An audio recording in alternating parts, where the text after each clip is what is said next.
అందరికీ వందనాలండి. మన ప్రభు యేసు నామములో మీ అందరికీ కూడా శుభం తెలియజేస్తానండి. ఈ ఉదయకాలం మనం ధ్యానించబోయే అంశం యోబు గ్రంథము 12వ అధ్యాయం 9వ వచనం నుంచి మనం ధ్యానించుకున్నామండి. వీటన్నిటిని బట్టి యోచించుకునే ఎడల యెహోవా హస్తం వీటిని కలుగజేసునని తెలుసుకోలేని వాడు ఎవడు? ఫ్రెండ్స్, మరొకసారి చదువుతున్నాను చూడండి. వీటన్నిటిని బట్టి యోచించుకునే ఎడల యెహోవా హస్తము వీటిని కలుగజేసునని తెలుసుకునలేని వాడెవడు? ఆత్మీయ బిడ్డలారా, యోబు తను తెలియపరుస్తుంది ఏంటంటే, ఇవన్నీ యోచించిన వారు తెలుసుకోలేని వారు ఎవరు అని అని తను మొరపెడుతున్నాడు. మన ఆత్మీయ జీవితంలో చాలా పోరాటాలు కూడా మన ప్రతి చోట శోధన ఉండి వెళ్తూనే ఉంటాం. యోబు కూడా తన ధనవంతుడు, ఐశ్వర్యవంతుడు, మీకు తెలిసిన విషయమే. ఎన్నో ఒంటెలు తండ్రి, ఎంతో ధనంతో ఉన్న వ్యక్తి అయినా కూడా తను కూడా శోధించబడ్డాడు. సాతాను చేత ఈ లోకంలో శోధించబడ్డాడు. అలాగే ఆత్మీయ బిడ్డలారా, మనం కూడా ఈ లోకంలో ఏదో రకంగా ఆత్మీయ జీవితంలో బతుకుతూ ఉన్నప్పుడు మనం కొన్నాళ్ళు మన ఆత్మీయ జీవితం కొనసాగుతున్న టైంలోనే ఏదో ఒక శోధన వస్తూ ఉంటుంది. ఆ వచ్చిన శోధన మనం తట్టుకునే విధంగా మనం ఉండడానికి సహాయం చేయడానికి మన పరిశుద్ధాత్మతో మన అనుదినం కూడా ప్రార్థనలో గోజాడవాలి. ప్రార్థన విషయంలో మనం ఎప్పుడైనా వెనకాడినా, వాక్య జ్ఞానించడం విషయంలో ఎప్పుడైనా వెనకాడినా, ఈ లోపల మనం దీని విషయంలో కూడా మనం ముందుకు కొనసాగలేం.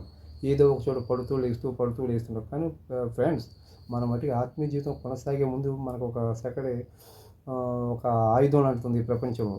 అదే ప్రార్థన. ఈ ప్రార్థన అనేది ఉదయకాలం ఏకాంతంగా ప్రతి ఒక్కరు కూడా ప్రార్థించడానికి సహకారంగా ఉపయోగపడుతుంది.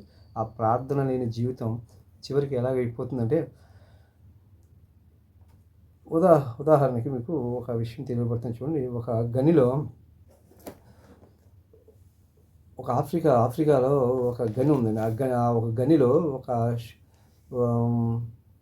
ఒక వజ్రం దొరుకుతుందండి. ఆ తవ్వకాలు జరుగుతున్న టైంలో ఒక వజ్రం దొరుకుతుంది. ఆ వజ్రం ఎలా ఉంటుందంటే, అది చాలా రత్నాలతో మంచి దగదగలాడుతూ ఉంటుంది ఆ వజ్రం. అది ఆఫ్రికా చరిత్రలోనే అతి ప్రతిష్టాత్మకంగా దొరికిన వజ్రం అన్నమాట. చాలా ఖరీదైన వజ్రం అన్నమాట. అది అన్ని చోట్ల ఇప్పటివరకు ప్రపంచ చరిత్రలో ఎక్కడ కూడా దొరకలేదు అలాంటి వజ్రం. ఆ వజ్రం తీసుకొచ్చి ఒక రత్నాలు చేసే వ్యక్తి ఉంటాడు. ఒక వజ్రగాడు తయారు చేసే ఒక వ్యక్తికి దాన్ని అందిస్తారు. అందించి దీన్ని రూపురేఖలు చేయమని చెప్పి అతని చేతిలో పెడతారు అన్నమాట. ఆ రూపురేఖలు చేయమని అతని చేతిలో పెట్టినప్పుడు ఆ వజ్రగాడు దాని ఆ గనిని తీసుకుని తను చాలా ప్రయత్నం చూస్తూ ఉంటాడు. తదేకంగా చూస్తూ వారాలు నెలల తరబడి ఆ వజ్రం కేసి చూస్తూనే ఉంటాడు. కానీ దాని పని చేయలేకపోతూ ఉంటాడు.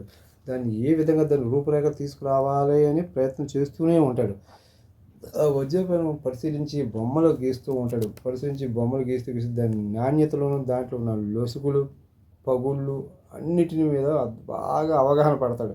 అవగాహన చేసుకున్న తర్వాత, ఎందుకంటే వజ్రాన్ని పదును పెట్టడానికి ప్రపంచంలో అత్యంత నిపుణుల వజ్రగాడు మాట ఆయన. ఆ వజ్రాన్ని పదును పెట్టగల వ్యక్తి కూడా తను 1-2 సార్లు వజ్రాన్ని పరీక్షిస్తూ ఉంటాడు అన్నమాట.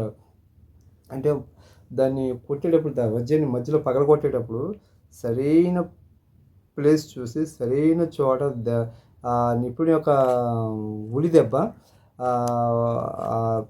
రాయి వజ్రం మీద పడేట్టుగా తను చూసి కొడతాడు అన్నమాట. కొట్టినప్పుడు అది 2 భాగాలకి విడిపోతుంది. అప్పుడు చాలామంది అనుకుంటే, ఇదేంటి వజ్రాన్ని 2 భాగాలుగా విడగొట్టేది, దీన్ని ఇలాగా జరిగింది ఏమిటి అని చెప్పి చాలామంది అనుకుంటూ ఉంటారు. కానీ ఆ 2 ముక్కలు అయిన తర్వాత వాటిలో ఏదైతే ఉందో నిగూఢమైన కోణాలు అతనికి తెలుసు. ఏ ప్లేస్లో కొడితే 2 ముక్కలు అవుతుంది. కొట్టిన తర్వాత దాన్ని ఎలా రూపుదిద్దాలనే విషయం అతనికి నిపుణుడికి తెలుసు. కానీ చూసిన వారికి మాత్రం అది చాలా అత్యంత వాల్యుబుల్ వజ్రం. దాని ప్రపంచంలో ఎప్పుడు ఎక్కడ లేని వజ్రం అతను ఒక్కసారిగా దాన్ని ఇలా చేసామని చెప్పి చాలామంది విచిత్రంగా అనుకుంటారు. అలాగే ఆత్మీయ బిడ్డలారా, మన జీవితంలో కూడా ఆ అలాంటి వజ్రం నుండి మన జీవితంలో కూడా ఆత్మీయ జీవితంలో ఒక్కొక్కసారి బ్రేక్ అవుతూ ఉంటుంది. అది దేవుడు కొడతాడు. మనల్ని కూడా ఆత్మీయ జీవితంలో కూడా కొడుతూ ఉంటాడు. కొన్ని శోధనలు మనకి వస్తూ ఉంటాయి. ఆ శోధన వచ్చినప్పుడు దాన్ని, ఎందుకంటే ఆ వజ్రగాడు ఏం చేస్తాడు, దాన్ని మెరుగుపెట్టి దాన్ని రత్నాల హారంగా తయారు చేసి దాన్ని రూపురేఖలు చేసి దాన్ని తీసుకెళ్ళి రాజుగారి కిరీటంలో పెట్టడానికి ఉపయోగపడేట్టుగా దాన్ని చేస్తారన్నమాట. పొదిగినప్పుడు ఈ లోపల ఎన్నో ఉలి దెబ్బలు, సుత్తి దెబ్బలు తింటేనే కానీ ఆ వజ్రానికి ఆ రాజుగారి కిరీటంలోకి వెళ్ళి చేరడానికి అవకాశం లేదు. ఎంత ఖరీదైన వజ్రమైనా సరే, ఎంత భూమిలో దొరికినా సరే, దానికి రూపురేఖలు చిత్రకారుడు చేయనదే అది ఒక రాజుగారి కిరీటం మధ్యలో ఒక కిరీటం నెత్తి మీదకి వెళ్ళదు. అలాగే దేవుడు మనం సృష్టించిన మనల్ని కూడా మన ఆత్మీయ జీవితంలో కూడా కొన్ని మలుపులు తిప్పుతూ, కొన్ని శోధనలు కూడా తీసుకువెళుతూ, కొన్ని ఆత్మీయ పాఠాలు నేర్పుతూ, చివరికి ఈ లోకం నుంచి మనం తన వైపు పరలోకాన్ని తీసుకెళ్ళడానికి కొరకు కొన్ని ఆత్మీయ జీవితంలో కొన్ని పాఠాలు నేర్పుతుంటాడు. అది ఏ సమస్యనే కావచ్చు. అది అనారోగ్య సమస్య, లేకపోతే పిల్లల నుంచి వచ్చే సమస్య, లేకపోతే మన కుటుంబంలో సమాధానం లేని సమస్య, లేకపోతే అది ఫైనాన్షియల్ వగైరా వగైరా ఏది సమస్య అయినా మనకు కావచ్చు. కొన్ని సమస్యలు కూడా వెళ్తేనే ఆత్మీయ జీవితంలో మనం ఎదగలం. ఫ్రెండ్స్, నేను చెప్పేది వజ్రం ఎంత విలువైనదో, ఆ విలువైన వజ్రం కూడా ఒక రాజుగారి కిరీటంలో ఎదగడానికి ఆ వజ్రగాడి చేతిలో పెట్టినప్పుడు అతను ఎలాగైతే దాన్ని 2 ముక్కలుగా చేసి దాన్ని సరైన ప్లేస్లో చూసి కొట్టి దాన్ని 2 భాగాలుగా చేసి దాన్ని రూపుసిద్ధులు దిద్ది దాన్ని ఎలాగైతే తన రాజుగారి కిరీటం అమర్చాడో, అలాగే మన ఆత్మీయ జీవితంలో కూడా దేవుడు మనల్ని కూడా ఒక దెబ్బ కొట్టి సరి చేస్తూ కూడా ఆత్మీయ జీవితం ముందుకు తన బిడ్డల్ని తీసుకువెళ్తూ ఉంటాడు. పడిపోతూ ఉంటాం, లెగుస్తూ ఉంటాం, పడిపోతూ ఉంటాం, లెగుస్తాం.